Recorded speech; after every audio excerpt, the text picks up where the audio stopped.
Hey, good morning YouTube. It's Kelly with BC Tactical. Today is going to be something a little different. Some of you have asked me, hey man, where did you go? I used to work at a surplus store.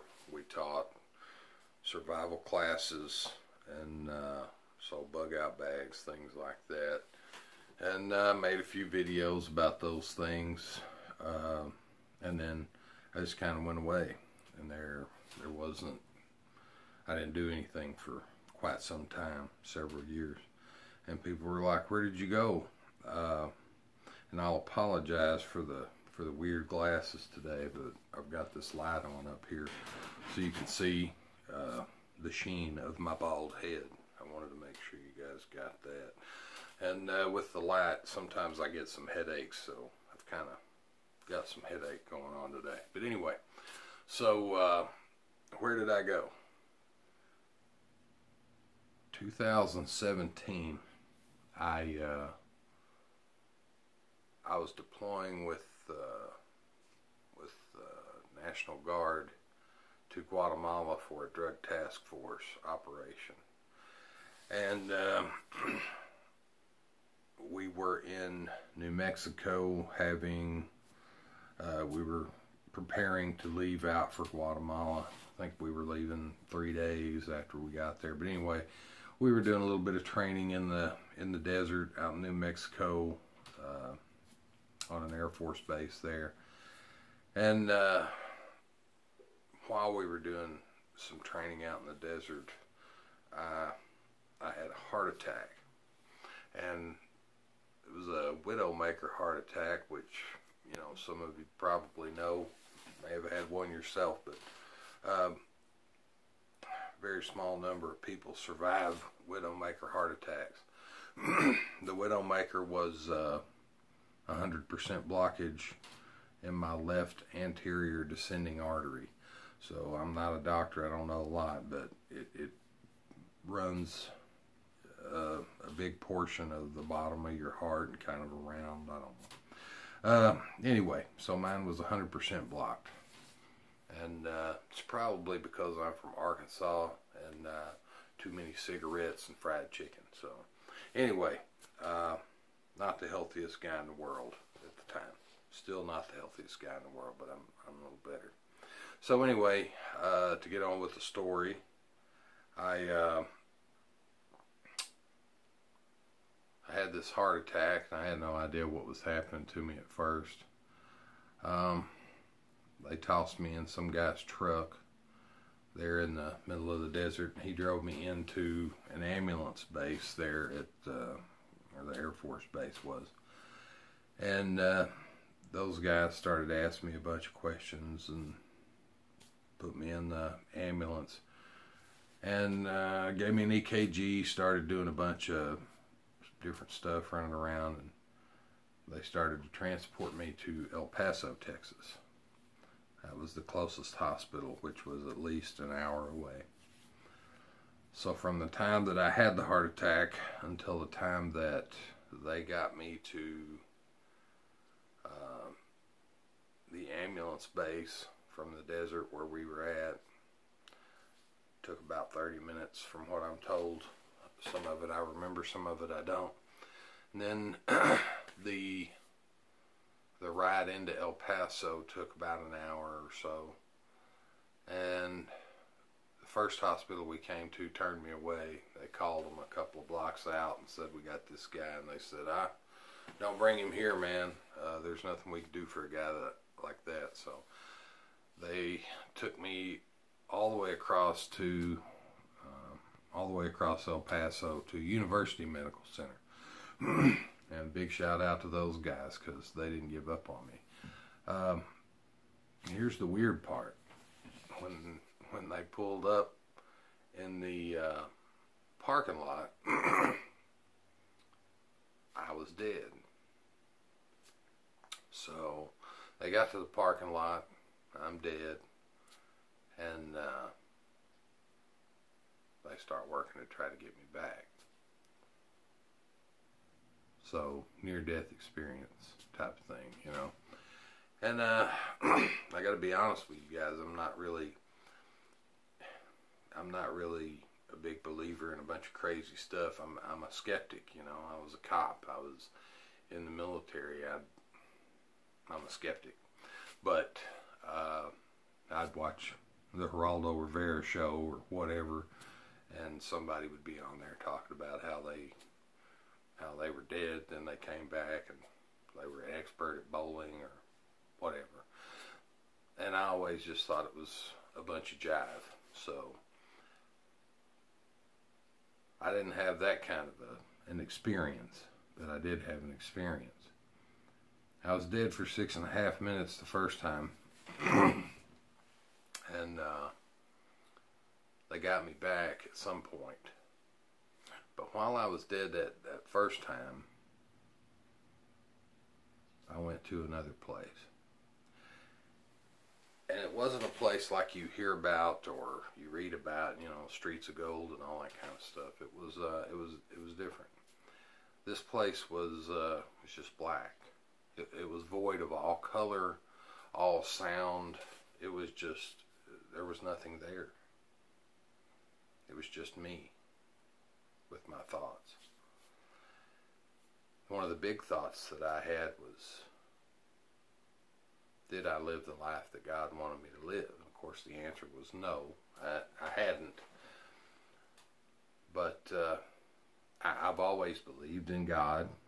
I've always believed in a higher power. Some people call God the universe. You can call him God. You can, whatever name you want to put on it. There is a higher power. And you know, I know all this probably sounds crazy to people, but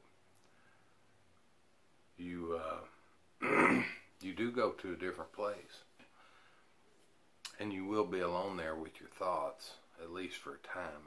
I didn't see any golden streets or walk hand in hand with St. Paul or St. Peter or Jesus Christ or anything. I'm not trying to elaborate on some big story, but you know, I've got all the documentation. I was dead. And while I was dead, I was in another place. And I wasn't scared. That place is not a scary place. When I say it was black, people think, oh, that's horrible, going to hell. But it didn't have that feeling at all. The feeling for me was that it was peaceful. It was calm. It was more peaceful than anything that we know here in this realm or on earth or whatever you want to call it. I'm not a scientist, and I'm not a doctor, and I'm not a psychiatrist. I don't get into all that stuff. I can just tell you that when I was dead, I was in another place. I had thoughts, and I had emotions, and I had memories in this place. So, question it if you will. I mean, sure, why not? I was a skeptic for the longest, so, I mean, you know, I don't blame you. But they got me back. I don't know how, but they continued to work on me. Maybe it was because I was in a uniform. I don't know. But they got me back. And while I was in this other realm and I was dead, I wasn't thinking of anything here on earth. I didn't think about bills. I didn't think about my wife or my kids, which is totally unlike me. That's the first thing I think about, you know, every day. But there are no thoughts there of things here. They just don't exist there. And it was just, did you live the life that God wanted you to live? The answer was no. Maybe you can answer yes. I hope you can. A face came out of the black, the nothingness. It was the face of my grandmother, who I learned so much from, and who was a huge, huge bright spot in my life growing up. Her face just came out the black. she put out her hand and she said, "You're going to be okay." And I sat up in this hospital room, and everybody looked surprised because I'd been gone for a while, you know. So everybody was surprised, and all the things were great. And then they lost me again. And they got me back. And then they lost me again. All told, I died. And they got me back 6 times. They shocked me 22 times, I think. I can't remember. So, dying's not easy. It's hard on you. The next day I woke up and my wife was there. They'd flown her in, brought her in. She was there, and I told her what had happened, and that's the story. So when I got out of the hospital there, I had 10% heart function, and I worked really hard to try to get more heart function back. But when they let me out of the hospital, I was wearing this cardiac vest, you know, so it would shock you if you died or whatever. And in the middle of the night while you were sleeping, if you died, this thing would beep and it would shock you. And it gives you a warning, you know, beep beep, like that. So one night one of the electrodes got in the wrong place or whatever, and the thing started beeping, and I was like, oh shit, this thing's going to shock the hell out of me and give me another heart attack, because I'm not having a heart attack. So, oh my God, what am I going to do? So I was ripping wires from the thing. So anyway, I recuperated in El Paso for a few months, and then I moved to Killeen, Texas, and I recuperated there for a few months. And then I finally came back home after about 6 or 7 months. And I was doing really good. You know, I was at home with my family where I wanted to be. I was being processed out of the military, and I was getting ready to go back to work as a cop, and you know, I was thankful to be alive. And then I went back to work as a cop. But a few things had happened during that heart attack. You know, I had some lingering problems, you know, heart issues for one, and then also a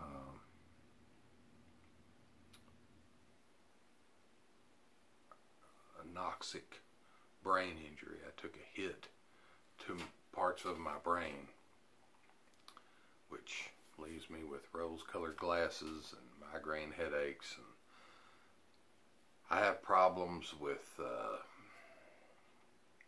remembering things, putting 2 and 2 together.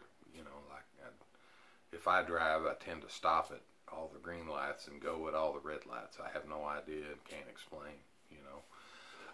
So there are different issues. You know, I could go into them, but there's too many to talk about, and it's just, I don't know.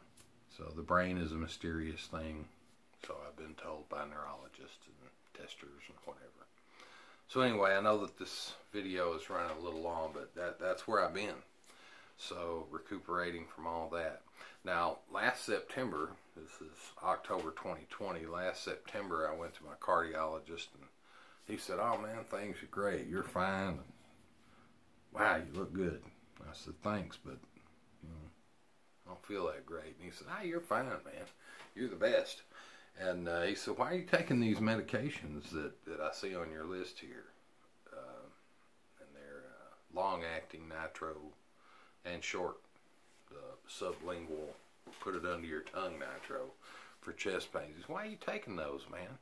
What's the deal with that? And I said, well, I have chest pains. He said, no, you don't, man. No, you don't have chest pains. And I was like, yeah, I do have chest pain. He said, nah, you don't have chest pains. It's all in your head, man. And I said, I got to tell you, man, I'm a pretty tough SOB. And if I've got pain, it's real. I'm not making it up. And he said, well, it's all in your head, man. You're fine, so go home, live your life. So I did. And I went out and mowed the yard that afternoon. And I had another widowmaker heart attack that afternoon. So, dude tells me, you're good that morning. And then I have another 100% blockage, same place, in the stent. And they, of course, where I live, they didn't have an ambulance in my little town, so I hitched a ride with one of my buddies from the police department. He takes me to another town near us, about 10 minutes away. They get me in the ambulance, start doing an EKG. Oh, man, this is terrible. So they called a helicopter. They flew me to a hospital, and they did surgery again. And so now I have another stent inside of the first stent. So at least I didn't die that last time. So, but give a big shout out to that cardiologist. You know who you are. But anyway, I won't say any names, but he knows who he is. He was fired after that. But anyway, my big takeaways from this. Hey, get off your cell phone and spend time with your family, because one day it's going to be over. Could be tomorrow. Get all the time that you can with your family. Just, get every bit of it that you can. Spend all the time you can with your family. Do things that make you happy. You know, stop looking up crap on your cell phone that you don't have to deal with. Come on, bring back the 80s, man. We didn't have cell phones in the 80s. We rode our bicycle over to our buddy's house. I'm like, hey man, what's up? Couldn't call him on a cell phone, couldn't text. Just had to go see the guy. And I know during the coronavirus, it's hard to do that, but social distance, wear a mask, all that stuff, and, pay attention to what's most important, because one day it'll be gone. I got a second chance. That's where my nickname came from. 9 lives. Some people think it's the cat food, but it's not. So, Kelly 9 Lives Baker. That's me. So, for all you guys out there that wondered, hey man, where have you been? That's where I've been. So, it's been kind of a slow road back. But I really appreciate you guys watching, wondering, hey, where have you been? So, if you get through this whole video, maybe you get something out of it. Questions or comments, let me know. Don't forget, I'm giving away these cool BC Tactical wooden nickels. Good for a shot of smoke or a dip. Give you a heart attack in the future. Alright. Well, I'm going to sign out today, but I really hope that you guys take something away from this. If you got any questions or comments, you want to tell me I'm full of crap, hey, put it in the comments. I'll come back at you.